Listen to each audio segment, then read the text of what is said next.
మార్కెట్లు పడిపోతున్నాయని, stock market next ఏమవుతుందని ఇలాంటి భయాలన్నీ పక్కన పెట్టి ఒక 10 నిమిషాలు నేను చెప్తున్న బిజినెస్ గురించి ఒకసారి వినండి. ఇవాళ నేను మాట్లాడుతున్న స్టాక్ నా పోర్ట్ఫోలియోలో ఉందండి ఆల్రెడీ. ఈ వీడియో చేస్తున్నప్పటికీ రాత్రి ఆల్మోస్ట్ 1:30 అయితే అవుతుందండి. కానీ ఈ వీడియో చేయడానికి ప్రధాన కారణం ఏంటో తెలుసా? మనం మాట్లాడుకుంటున్న ఈ కంపెనీ చాలా చాలా మంచి రిజల్ట్స్ పోస్ట్ చేసింది. సో ఈ పర్టికులర్ రిజల్ట్స్ గురించి లేదంటే కంపెనీ యొక్క గ్రోత్ గురించి మీకు ఖచ్చితంగా చెప్పాలనే ఉద్దేశంతో ఈ వీడియో చేస్తున్నానండి. ఈ వీడియోలో చెప్పిన కంటెంట్ నచ్చితే మన వీడియోకి తప్పకుండా లైక్ చేయండి. అలాగే ఇలాంటి మరిన్ని వీడియోస్ కోసం మన ఛానల్ కి సబ్స్క్రైబ్ చేయండి. ఒక్క విషయం అయితే చాలా క్లియర్ అండి. మార్కెట్ లో ఏ అనే మాట వినిపిస్తే అందరికి భయం అయితే వస్తుంది. ఇప్పుడు నెక్స్ట్ ఏం జరుగుతుందో భయంగా ఉంది. కానీ ఇవాళ మనం మాట్లాడుకునే కంపెనీ ఎంత ఇంపార్టెంట్ అంటే ఇలాంటి కంపెనీస్ లేకపోతే ఏఐ కూడా నడవదండి. మార్కెట్ లో ఎవరు కూడా పెద్దగా మాట్లాడింది ఎస్పెషల్లీ మంచి గ్రోత్ ప్రాస్పెక్ట్స్ ఉన్న ఒక కంపెనీ గురించి నేను మాట్లాడతాను. కంపెనీ పేరు గురించి ఫస్ట్ పక్కన పెట్టండి, ఎందుకంటే చాలా చిన్న కంపెనీ ఇది, రిస్క్ ఎక్కువ ఉంటుంది. బట్ దీని గురించి ఇవాళ మనం ఎందుకు మాట్లాడుతున్నామో కొన్ని విషయాలు చెప్తాను. ఇక ఈ కంపెనీ గురించి మనం మెయిన్ గా మాట్లాడుకోవడానికి ప్రధాన అంశం ఏంటో తెలుసా అండి? ఈ సేల్స్ గమనించండి. 2022లో 33, 23లో 36, పెద్దగా గ్రోత్ ఏం కనబడలేదండి. కానీ 2024కి గమనించండి, ఆల్మోస్ట్ 66 కోట్లు డబుల్ అయిందండి. బ్యాంగ్ ఆన్ 2025 200 కోట్లు దాటి ప్రకటిస్తోంది. అండ్ ఈ కంపెనీ వాళ్ళు ఏం చెప్తున్నారో తెలుసా?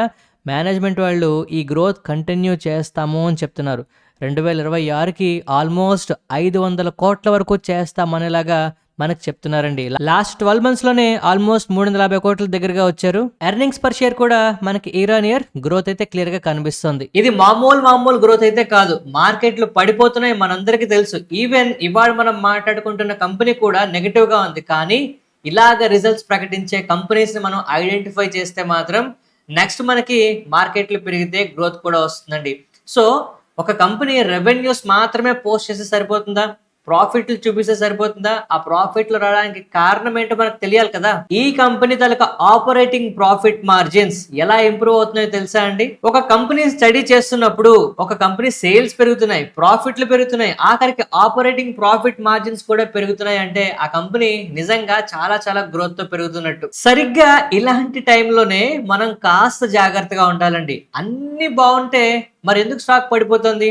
ఇక్కడ ఓవరాల్ గా మార్కెట్ పరిస్థితి పక్కన పెట్టండి, కంపెనీలో కూడా కొన్ని మనం గమనించాల్సిన పాయింట్స్ ఉన్నాయి. ఈ కంపెనీ తలక అప్పులు పెరుగుతున్నాయండి. ఈ కంపెనీ ఇంట్రెస్ట్ పే చేయాలండి వాటి మీద. మీరు అడగచ్చు, ప్రాఫిట్లు ప్రకటిస్తుంది కదా, మరి అప్పులు ఎందుకు పెరుగుతున్నాయి, ఇంట్రెస్ట్లు ఎందుకు పే చేస్తుందని. జనరల్ గా ఇవాళ మనం మాట్లాడుకునే కంపెనీ చాలా చాలా ముందు పెట్టుబడులు పెట్టాల్సి వస్తుందండి. దీనికోసం అప్పులు చేయాల్సి వస్తుంది. ప్రాబ్లం ఏం కాదు. మరి ప్రాబ్లం కానప్పుడు మార్కెట్ లో నెగిటివ్ పాయింట్ లేదా అంటే ఇక్కడే అసలైన పద్ధతి ఏంటి అంటే, ఫర్ ఎగ్జాంపుల్ మీరు ఒక బిజినెస్ చేస్తున్నారు అనుకుందాం. ఆ బిజినెస్ లో ప్రాఫిట్ మీరు ఏదైనా డబ్బులు పెడితే 10 రోజుల్లో వచ్చాయనుకోండి, అది మంచి ప్రాఫిట్. కానీ అదే ప్రాఫిట్ 100 రోజుల తర్వాత మీకు వస్తుందంటే కొంచెం టైం పట్టినట్టు, బిజినెస్ పర్వాలేదు. కానీ 2 సంవత్సరాల తర్వాత వస్తే, ఇక్కడ ఈ కంపెనీలో కూడా అదే జరుగుతుందండి. వీళ్ళు పెట్టుబడి పెట్టిన తర్వాత, పనులు చేసిన తర్వాత వర్కింగ్ క్యాపిటల్ అంటాం, ఆ టైం పెరిగిపోతుంది.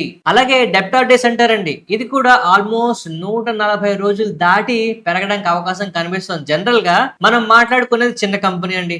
చిన్న కంపెనీకి ఎవరు కూడా ముందు పేమెంట్స్ అయితే చేయరు. కానీ ఇప్పుడు ఎక్స్పీరియన్స్ వచ్చింది కనుక ఇంకొంచెం పెద్ద ప్రాజెక్టులు చేయడానికి అవకాశం వస్తుంది. పెద్ద ప్రాజెక్టులకి ఇంకా టైం పడుతుంది. సో మార్కెట్ లో ఒక నెగటివ్ విషయాన్ని మనం పాజిటివ్ గా ఎలా చూడాలనే విషయం మనం అర్థం చేసుకోవాలి. పెద్ద ప్రాజెక్టులకి పెద్ద టైం పడుతుంది, ఇంకా ఎక్కువ టైం పడుతుంది. సో బిజినెస్ పెరుగుతున్నప్పుడు ఇలాంటివి పెరిగినా పర్వాలేదు, కానీ శృతి మించి రాగానే పడకూడదు అంటారు. అలాగా వీటిల్లో కొన్ని విషయాలు ఇంకా ఇంకా పెరగకూడదండి.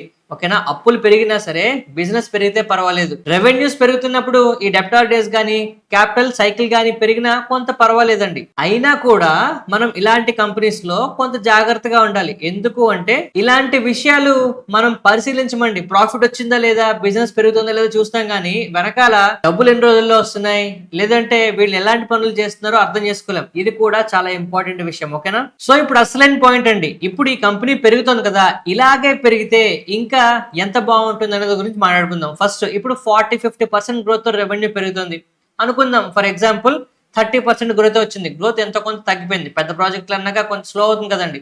ఒకవేళ 30% గ్రోత్ తో పెరిగింది అనుకోండి, మనకి మార్కెట్ లో ఇంకొంచెం చిన్న కరెక్షన్ ఈ స్టాక్ లో చూస్తామండి. కానీ ఇప్పుడున్న గ్రోత్ ఇలాగే కంటిన్యూ అయితే మాత్రం ఈ స్టాక్ లో మనకి మంచి గ్రోత్ ఖచ్చితంగా చూడడానికి అవకాశం కనిపిస్తుంది. ఎందుకంటే కంపెనీ తాలూకా మేనేజ్మెంట్ వాళ్ళు ఇంతకు ముందు క్వార్టర్‌లో ఎంత రెవెన్యూస్ చేస్తాము, ఎంత టార్గెట్ చేస్తాము అని చెప్పారో అంతకు ఎక్కువే చేస్తున్నారు. ప్రతిసారి కూడా చెప్పిన దానికన్నా ఎక్కువే డెలివర్ చేస్తున్నారండి.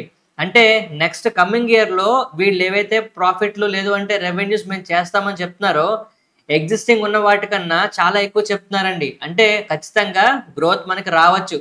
ఎప్పుడైనా సరే గుర్తుపెట్టుకోండి, ఒక మేనేజ్మెంట్ ఆ కంపెనీకి సంబంధించి ఏం చేస్తాము అని చెప్పిన తర్వాత అది మీట్ అయితే మార్కెట్లు దాన్ని పాజిటివ్ గా తీసుకుంటాయి. ఇప్పుడు ఈ స్టాక్ లో అదే జరుగుతుంది. సో ఇప్పుడు మనం మాట్లాడుకుంటున్న స్టాక్ వివియానా పవర్ అండి. దీని గురించి మనం చాలా సార్లు మాట్లాడుకున్నాం. మార్కెట్ లో పరిస్థితుల వల్ల ఈ స్టాక్ కూడా కింద పడుతుంది. ఈ కంపెనీ దళక పిఈ గమనించండి, 28 అయితే కనిపిస్తుంది. అండ్ ఈ కంపెనీ దళక పెగ్ రేషియో గమనించండి, కేవలం 0.03 మాత్రమే కనిపిస్తుంది. అంటే ఇక్కడ మనకి ఖచ్చితంగా గ్రోత్ పెరగడానికి అవకాశం ఉన్నది.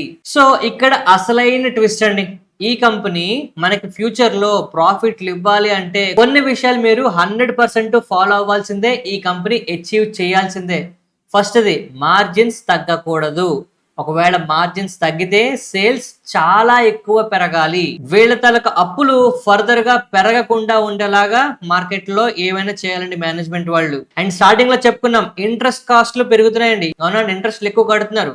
ఆ ఇంట్రెస్ట్ కాస్ట్ పెరగకుండా చూసుకోవాలి. ఐదర్ కాస్త తక్కువ రేట్ కైనా డబ్బులు తెచ్చుకోవాలి, లేదు ఎక్కువ అప్పులు చేయకుండానే ఉండాలి. దీంతో పాటు మోస్ట్ ఇంపార్టెంట్ ప్రమోటర్ వాటాలండి. ఇలాంటి చిన్న కంపెనీస్ లో ప్రమోటర్ వాటాలు మనం ఖచ్చితంగా ఫాలో అప్ చేయాలి. వీళ్ళ దగ్గర వాటాలు రీసెంట్ గా కొంచెం తగ్గడం జరిగిందండి. అంటే ఎగ్జిస్టింగ్ ఉన్న 70% ఈజ్ మోర్ దెన్ ఎనఫ్, చాలా మంచిదే. కాకపోతే ఏంటంటే ఫర్దర్ గా తగ్గకుండా ఉంటే మంచిది. ఎందుకు చెప్తున్నానంటే దీంట్లో రిటైలర్ వాటాలు పెరిగిపోతున్నాయండి బాగా. సో అందువల్ల ఏంటి అంటే మనకి రిటైల్ వాటాలు పెరుగుతున్నప్పుడు, కంపెనీలో గ్రోత్ ఉన్నప్పుడు ప్రమోటర్ వాటాలు కూడా మనకి కాన్స్టెంట్ గా ఉండాలి. అట్లీస్ట్ మెజారిటీ హోల్డింగ్ వాళ్ళకే ఉండాలండి. ఇది మనకి ఒక ట్రిగ్గర్ పాయింట్ అవుతుంది ఫ్యూచర్ లో. సో ఇది బిజినెస్ పరంగా మనం మాట్లాడుకున్నాం. కానీ ఈ పర్టికులర్ స్టాక్ సోలార్ సెక్టర్ లో ఉంది, పవర్ సెక్టర్ లో, ట్రాన్స్మిషన్ డిస్ట్రిబ్యూషన్ లో ఉంది కనుక గవర్నమెంట్ దగ్గర నుంచి వచ్చే పాలసీస్ లో వీళ్ళకి పాజిటివ్నెస్ ఎప్పుడు ఉండాలండి. సడన్ గా గవర్నమెంట్ ఏదైనా పాలసీ చేంజ్ చేసింది అనుకోండి, ఎఫెక్ట్ అవ్వచ్చు.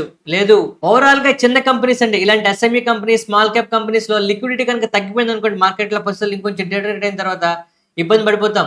సో ఇలాంటివన్నీ మనం ఎప్పటికప్పుడు బేరీజ్ వేసుకోవాలి. మనకి రీసెంట్ గా వచ్చిన రిజల్ట్స్ చూసిన తర్వాత నేను మాట్లాడుతున్నానండి. రాత్రి 1:30 2 నేను వీడియో చేస్తుంటే మీరు అర్థం చేసుకోవచ్చు, రిజల్ట్స్ చాలా బాగా వచ్చాయి. ఇది నెక్స్ట్ రిజల్ట్స్ కూడా మనకి కంటిన్యూ అవ్వాలి. మీరు గమనిస్తే రీసెంట్ గా మార్కెట్లు బాగా పడిన తర్వాత ఈ సెక్టార్ లో, ఈ స్టాక్ లో కొంత రికవరీ కూడా మనం చూస్తున్నాం ఆల్రెడీ. సో అందువల్ల మనం అర్థం చేసుకోవాల్సింది ఏంటి, కంపెనీకి అయితే పొటెన్షియల్ ఉంది, బిజినెస్ కి ఇంకా పొటెన్షియల్ ఉంది. కానీ స్టాక్ ప్రైస్ మన చేతిలో ఉండదండి. బిజినెస్ పెరిగినంత మాత్రాన స్టాక్ పెరగకపోవచ్చు. చాలా కారణాలు ఇప్పుడు మనం చెప్పినవన్నీ కూడా మీరు ఫాలో అప్ చేయాలి. ఇలాంటివన్నీ మనం ప్రతి వారం డిస్కస్ చేస్తామండి. ప్రతిరోజు ఇలాంటి స్టాక్స్ గురించి అప్డేట్స్ వచ్చినప్పుడల్లా మాట్లాడతాం. మీరు ఒకసారి మన వీడియోకి లైక్ చేసి సబ్స్క్రైబ్ చేశారనుకోండి, ఇలాంటి ఏ అప్డేట్ కూడా మిస్ అవ్వరు. తప్పకుండా ఒకసారి లైక్ చేయండి, సబ్స్క్రైబ్ బటన్ కూడా క్లిక్ చేయండి. సో ఇంతవరకు మనం డిస్కస్ చేసుకుంటున్న ఈ బిజినెస్ కి సంబంధించి, నేను ఇచ్చిన అప్డేట్స్ కి సంబంధించి మీరు చూసింది, విన్నది ఏమనిపిస్తుంది? ఈ కంపెనీ గ్రోత్ ఉంటుందంటారా, లేదు ఈ కంపెనీలో ఇంకేమైనా నెగిటివ్ విషయాలు నేను మిస్ అయ్యానా, పాజిటివ్ విషయాలు కూడా మిస్ అయిన ఉన్నాయా? ఇలాంటివన్నీ కూడా మీకు తెలిస్తే కామెంట్ సెక్షన్ లో చెప్పండి. నేను ఎందుకు అడుగుతున్నానంటే మీరు పార్టిసిపేట్ చేస్తే చెప్పే నాకు, తర్వాత మీతో పాటు చూసే వాళ్ళకి కూడా ఇంట్రెస్ట్ అయితే పెరుగుతుందండి. ఇలాగ మనందరం కలిసి పని చేస్తేనే చాలా పాజిటివ్ పాయింట్స్ వస్తాయండి. అదే కంపెనీకి సంబంధించి నెగిటివ్ పాయింట్స్ కూడా వస్తాయి. మీరందరూ కామెంట్ సెక్షన్ లో ఈ కంపెనీ గురించి మాట్లాడతారని ఆశిస్తూ మరో మంచి వీడియోతో కలుద్దామండి.